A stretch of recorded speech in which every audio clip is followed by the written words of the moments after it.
ప్రస్థానపురం మహారాజు గారు తన ఆస్థాన పండితులను 3 ప్రశ్నలు అడిగారు. అవేమనగా, భగవంతుడు చేసే పని ఏమిటి, భగవంతుడు ఎవరిని చూస్తున్నారు, ఎక్కడ ఉన్నారు అని. దీనికి ఆయన ఆస్థానంలోని పండితులు ఒక్కరు కూడా సరైన జవాబు చెప్పలేకపోయారు. ఒకరోజు ఒక కుమ్మరివాడు రాజదర్బారులోకి వచ్చి, నేను ఆ ప్రశ్నలకు సమాధానాలు చెప్పగలను అని చెప్పాడు. దానికి ఒక షరతు విధించాడు. మహారాజా, ప్రశ్నలు అడిగేవాడు చిన్నవాడు, జవాబులు చెప్పేవాడు పెద్దవాడు.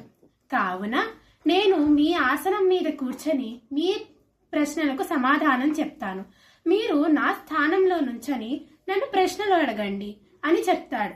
రాజు ఇందుకు అంగీకరించి అలానే చేశాడు. ముందుగా మొదటి ప్రశ్న అడుగుతాడు, భగవంతుడు చేసే పని ఏమిటి అని. అప్పుడు కుమ్మరి ఇలా జవాబు చెప్తాడు, భగవంతుడు నిరుపేదను ఒక కోటీశ్వరుడిగా మార్చగలడు, మహారాజును నిరుపేదగా మార్చగలడు. ఇంతకు ముందు నేను మీ ముందు నుంచున్నాను, ఇప్పుడు నేను మీ ఆసనం మీద కూర్చొని మీకు జవాబులు చెప్తున్నాను. మహారాజైన మీరేమో నా ముందు నుంచుని ప్రశ్నలు అడుగుతున్నారు. ఇదే భగవంతుడు చేసే పని. మహారాజు రెండవ ప్రశ్న అడుగుతారు, భగవంతుడు ఎవరిని చూస్తున్నాడు అని. అప్పుడు కుమ్మరి దర్బారులోని ఒక దీపం వైపు చూపుతూ, మహారాజా, ఈ దీపం ఎటువైపు చూస్తుంది అని అడుగుతాడు. అప్పుడు మహారాజు అన్ని వైపులా చూస్తుంది అని జవాబిచ్చాడు. అలానే జ్యోతిస్వరూపుడైన భగవంతుడు అందరినీ చూస్తున్నాడు, అన్ని వైపులా చూస్తున్నాడు అని సమాధానమిస్తాడు కుమ్మరి. ఈ సమాధానాలకు సంతృప్తి చెందిన మహారాజు మూడవ ప్రశ్న అడుగుతాడు, భగవంతుడు ఎక్కడ ఉన్నాడు?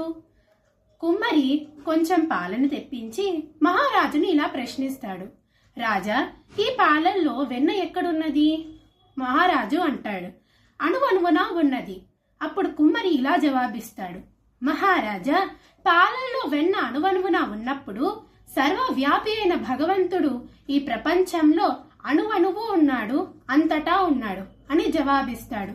ఈ జవాబులకు సంతృప్తి చెందిన మహారాజు అతనికి ధనధాన్యాలను బహుమతులుగా అందించి చక్కగా సత్కరించి పంపిస్తాడు.